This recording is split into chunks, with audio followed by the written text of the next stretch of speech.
শাস্ত্রবিরুদ্ধ কাজ করলে কি হবে পরিণতি? জানুন এই বিষয়ে শ্রীমদ্ভগবদ্গীতার এই 4টি বাণীর মাধ্যমে। বিভিন্ন পরিস্থিতিতে কখন কি করতে হবে তার সুস্পষ্ট নির্দেশ রয়েছে হিন্দু ধর্মের প্রাচীন শাস্ত্রে। কিন্তু শাস্ত্রের কথা বর্তমানকালে অনেকেই মানেন না।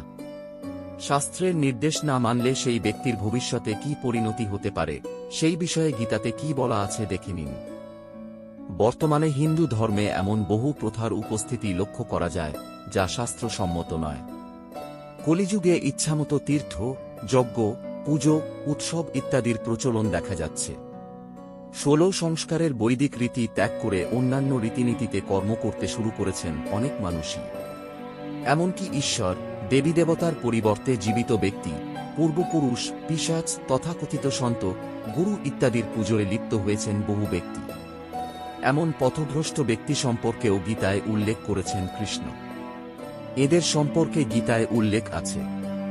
শ্রীমদ্ভগবদ্গীতার বাণীগুলি হল: 1. জানতি দেবব্রতা দেবান পিতৃনান্তি পিতৃব্রতা ভূতানি জানতি ভূতেজ্জা জানতি মধ্যাজিনোপি মাম।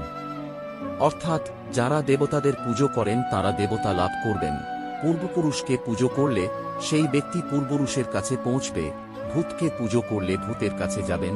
আমার পরমেশ্বর পুজো করলে ভক্তগণ আমার কাছেই আসেন। তাই আমার ভক্তদের পুনর্জন্ম হয় না। 2. ভূতান্প্রেত বনাংশাদি যোজন্তি তামসা জনা তমেব শরণং গচ্ছ সর্বভাবেন ভারত। অর্থাৎ তামসিক ব্যক্তিরা ভূত প্রেতের উপাসনা করেন। হে ভারত, তুমি নানানভাবে ঈশ্বরের শরণে যাও। যারা সাংসারিক ইচ্ছার অধীন তারা ঈশ্বর অতিরিক্ত নিজের জন্য মিথ্যে উপাস্য নির্মিত করেছেন। যারা জানেন যে আমিই আছি, যে অজন্মা, আমি আছি যার কোনো সূচনা নেই এবং সমস্ত ব্রহ্মাণ্ডের মালিক।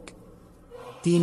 যৎ শাস্ত্রবিধিমুৎসৃজ্য বর্তনে কামকারক ন সিদ্ধিং বাপ্নতি ন সুখং ন পরাং গতিম। অর্থাৎ যে পুরুষ শাস্ত্রের বিধিত্যাগ করে নিজের ইচ্ছা অনুযায়ী আচরণ করে তারা না তো সিদ্ধি লাভ করে, না পরমগতি এবং না সুখ লাভ করতে পারে।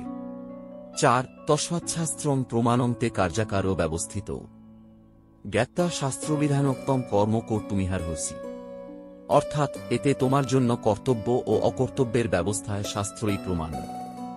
এটা জেনে তুমি শাস্ত্র বিধি দ্বারা নিযুক্ত কর্ম করারই যোগ্য। গীতার বাণী অনুসারে তাহলে আপনারা শাস্ত্র বিরুদ্ধ কাজ করলে কি হবে জানতে পারলেন। ঈশ্বর আপনার মঙ্গল করুন। আজকে এখানেই শেষ করলাম। আপনাকে অসংখ্য ধন্যবাদ আপনার মূল্যবান সময়টুকু আমাদের দেওয়ার জন্য। আপনাদের যদি এই ভিডিওটি ভালো লেগে থাকে তাহলে আপনি আপনার বন্ধু ও আপনার পরিচিত মানুষের সাথে শেয়ার করতে পারেন। এরকম আরও ভিডিও পেতে হলে চ্যানেলটি সাবস্ক্রাইব করুন। নমস্কার, ভালো থাকবেন। জয় শ্রীকৃষ্ণ। রাধে রাধে।